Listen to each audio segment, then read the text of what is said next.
Bonjour supporters du VFC. C'est la Ningesphère. Après le succès incroyable de la vidéo sur David Ducourtiou, non je déconne à la bidée, on s'est dit qu'il fallait faire de suite le deuxième membre du duo magique. Comme vous l'aurez compris, on va aujourd'hui parler de Grégory Pujol. Ah et c'était mon joueur préféré quand j'étais petit, du coup je suis trop content.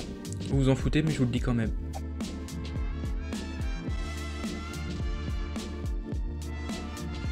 Comme vous êtes tous des êtres avec au moins 180 de QI, vous avez remarqué que j'ai bien parlé d'un duo dans mon introduction. Pour ceux qui ne le savent pas, David Ducourtiou et Grégory Pujol ont souvent fait la navette ensemble, passant de Sedan au VFC ensemble et du VFC au Gazélec ensemble. Pour lui, tout commencera au FC Nantes où il fera ses grands débuts en 2001. Mais attention, hein, pas le petit FC Nantes actuel, le FC Nantes champion de France l'année d'avant. Il inscrira des buts à rendre jaloux l'attaquant préféré de ton attaquant préféré. Grégory Pujol va la provoquer cette chance à la 59e minute. Il se joue des deux ex-nantais, Carrière et Gilet. Un tir terrible sous la barre, 1-0. Il a fallu cet exploit pour que les Canaries s'imposent face à Lens. Il a fallu aussi que Landreau dans ses buts sorte. Mais aussi l'unique but nantais en finale de la Coupe de la Ligue contre Sochaux. Bon, il a aussi raté son tir au but, mais ça il faut pas le dire. Il ne parviendra néanmoins pas à s'imposer au FC Nantes et le club décide de l'envoyer entrer 6 mois dans le pays champion du monde de la possession, à Anderlecht.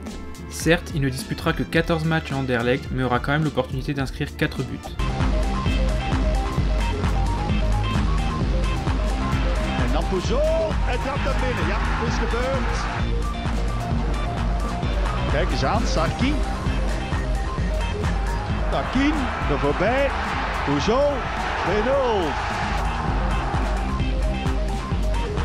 Pujol, ja, de derde goal van Grégory Pujol. Il coupera définitivement les ponts avec Nantes en 2006, où il rejoindra Sedan, tout fraîchement promu en Ligue 1 comme on l'a déjà vu. Il y fera une saison à 10 buts, extraordinaire quand on sait que Sedan finira 19ème cette année-là. Ouais. Je fais vraiment pas exprès de mettre des buts que contre Lens, mais il y a que ça sur YouTube. Bon ok, je le fais exprès. Papy de Courrières sent le bon coup et n'hésite pas à passer à la caisse. Pujol rejoindra Valenciennes l'année suivante pour 1,5 million d'euros.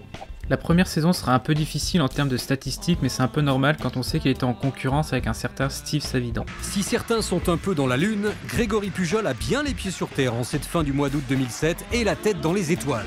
Grâce à lui, Valenciennes voyage en première classe en compagnie de Nancy et Monaco. L'ouverture du score à la 27e minute, c'est Grégory Pujol qui vient de placer cette tête et qui permet à Valenciennes de mener 1-0 face à Lorient. Belmadi, le contrôle du Courtiou, une séance de passe à 10 là pour les joueurs de Valenciennes. Ça va qu'il est bon! Oh, c'est magnifique! Magnifique but pour un doublé signé Grégory Pujol. La saison suivante, c'est tout le VFC qui aura du mal, mais il marquera quand même 7 buts, dont le but de la victoire contre Nice, but qui lancera la formidable remontada avec Jean-Claude Darcheville. D'ailleurs, on a fait une vidéo sur Jean-Claude Darcheville, tu peux aller la voir. Darcheville qui centre au point de pénalty, tout le monde est surpris, mais tout le monde, sauf le nouvel entrant Grégory Pujol qui cette fois ouvre le score. Bourrasque, triple bourrasque valenciennoise et Valenciennes concrétise. La rentrée de Pujol a fait énormément de bien à Darcheville. C'est lui qui va être le passeur pour Pujol. Il va se débarrasser dans un premier temps de Sablé ou délivrer un simple cordeau juste devant la défense et permettre à Pujol, le deuxième poteau, de venir concrétiser une superbe occasion et permettre surtout à Valenciennes d'enfin d'ouvrir le score. L'année suivante ne sera pas encore totalement satisfaisante au niveau des statistiques, mais il sera dans tous les bons coups, notamment la branlée incroyable qu'on avait mise à Sochaux. Oui, centre et voilà. Comment en quelques secondes Sochaux se met en difficulté. Quelques secondes après l'énorme occasion de Davis devant le but valenciennois. C'est ensuite Grégory Pujol qui égalise à nouveau, 2 buts partout.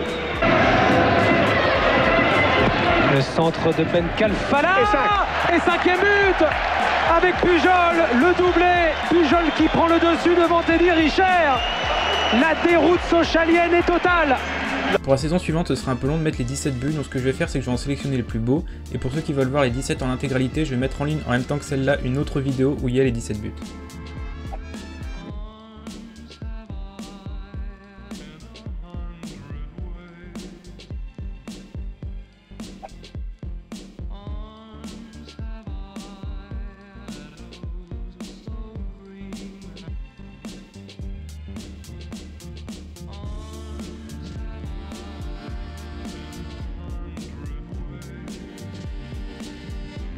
Comme vous l'avez vu, cette saison-là, Grégory Pujol a porté toute l'équipe sur ses épaules et ce n'est qu'une juste récompense de voir que ce sera le dernier buteur de l'histoire de Valenciennes, Alain Gesser, avec son doublé contre l'OGC Nice.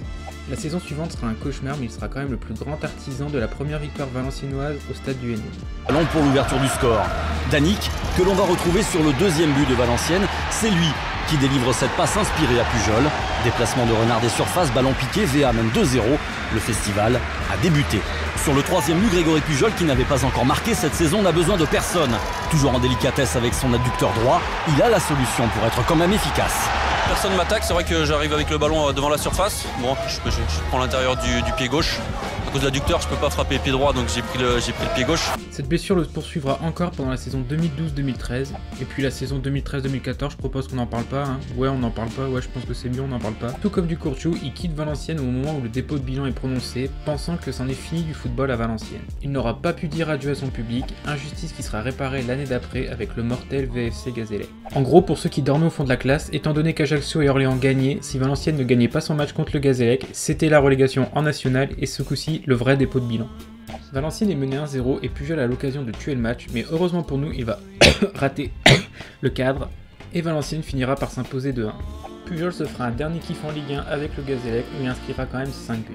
Une fois sa carrière finie, il est rentré dans le Nord où il a poursuivi diverses activités comme reprendre une brasserie, être ambassadeur de la Coupe du Monde féminine à Valenciennes ou encore jouer au paddle avec Steve Savidan. Bref, il est de retour chez lui, Valenciennes, et ce sera un vrai plaisir de le recroiser un jour. N'hésitez pas à partager et commenter cette vidéo parce que l'air de rien c'est du temps de travail et ça fait toujours plaisir d'avoir des bons retours. Désolé pour ceux qui ont sans doute trouvé ça trop long mais je me voyais pas bâcler un épisode sur un de mes joueurs préférés. A bientôt pour un nouvel épisode, allez Valenciennes.